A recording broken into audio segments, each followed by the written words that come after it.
Hello, this is Tom Reyes at the Reyes Chronicles. My first time doing a video blog, and it's kind of unnerving to start something totally new and totally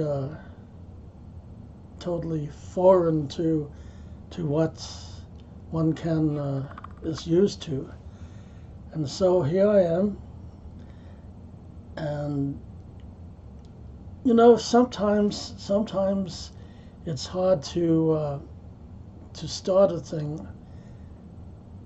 There's a lot of fear and a lot of anxiety and a lot of predisposition to failure. But let me tell you a story. A number of years ago, Mikhail Gorbachev came to Calgary, and I was really ecstatic about that because he was the architect of the collapse of communism, and I really wanted to see him. Unfortunately, I was off and I had the time to go, so I took my cameras. I grabbed a magazine quickly, that had his photo on it, so that in case I got close enough, he could autograph it for me. And so I went to the Palliser Hotel in Calgary, where they had where they were supposed to have a international news conference, and I set myself up to be in the path of where Gorbachev was going. I wanted to get a nice picture of him, maybe a couple if I was lucky, and so I set myself up there and waited for him.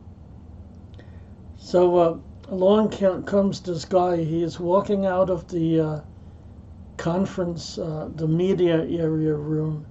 Then he comes to me and says, "I just got kicked out of the media room." And okay. Are you a photographer? Well, I did have my camera bag and my cameras on me. And he said, "You look like you could be a member of the media. Why don't you try to get in there?" I said, "I don't have any identification. I don't have any accreditation. I'd be kicked out as soon as I tried to get there." I said, "No, go ahead. Go and do it." I said, I was kind of arguing back and forth because he was kind of pushy, and I don't like being pushed.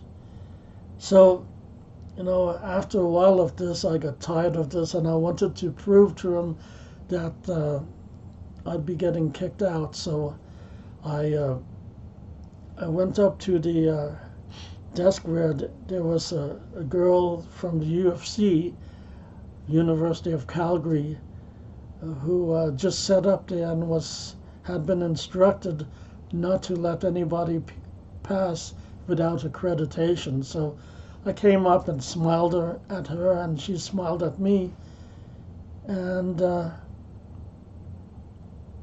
I just started going forward, and she didn't stop me or ask me for my accreditation or anything. Then I saw this group of Calgary policemen there, and I was going towards them, and they were sort of blocking my way. But then they saw me, and then they parted their ways like in the Bible story where the Red Sea is parting. They parted, and I proceeded into the room. Now there was like at least 20 or 25 television cameras against the back of the room, all lined up so that they could have a good shot of Gorbachev. And so I got into the room and I sat down in the sort of close to the back row, and I was trying to adjust my equipment and stuff. And out of the corner of my eye, I saw a Russian security person giving me the eye. So I tried to think on my feet, and I looked around the room, and I saw a group of Hong Kong journalists happily taking photographs of each other. Then I stood up and went over to them, and I greeted them as if they were my old buddies, and they responded to me in kind. And then I asked one of them to take my picture, and he did. And those Hong Kong journalists was my key to the Russian security, because I glanced over towards them, and they looked, unconcerned about me, since I was a member of the media family. And so I waited for Gorbachev to come in. He finally did. He sat down by the table and was giving answers to questions. And I got a little braver. I went to the second row, and he was there, and I was amazed that I could take so many nice photographs of him. And so I got a little braver, and I went to the first row, and I got a better vantage,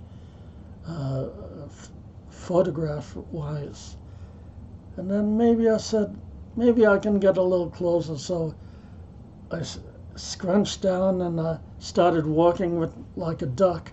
And then I headed towards the table where he was. And then finally, I got right in front of where he was sitting, and I was by the table there, and I was shooting up photographs at his face, and I got some nice close-ups, and it was fantastic. His 15 minutes news conference telescoped into a 45-minute one, and I loved listening to all his answers. And I learned that he was a lawyer, so he gave answers that weren't direct, that were like leading people down the garden path. But it was fantastic to be in that room with that man who created history.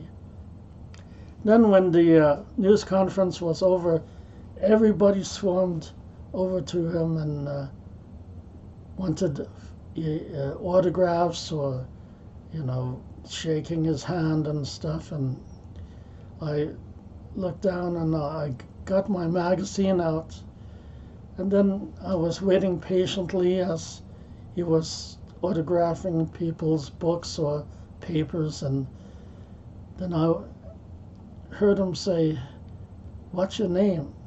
And then my heart sunk, because he had been using an interpreter all this while, and I thought he wasn't able to speak any English, but he could understand it. And I looked down at my Time magazine, and it said in bold letters, "Man without a country," because it was just a few weeks after the coup that was attempted, and then he was overthrown. And Ah, that was bad. But then he came to me, he looked at the magazine, he read it, and then he passed on. He did. I had insulted my idol. I had insulted my hero. But I did get a number of photographs. I had stood face to face with Gorbachev. I should have tried to shake his hand before I presented him the magazine, but it was good. And this was all because I didn't, balk. I didn't at entering. I just entered. I became brave. I I did something that I never really did, and so I got something that I'll always remember and experience, something that I'll never forget. So that's a way of trying something new, trying something absolutely terrifying and going ahead with it, because in the long run you'll be glad you did. So this is Tom Reyes from the Reyes Chronicles, the #1 episode. I'll see you next time. Bye-bye.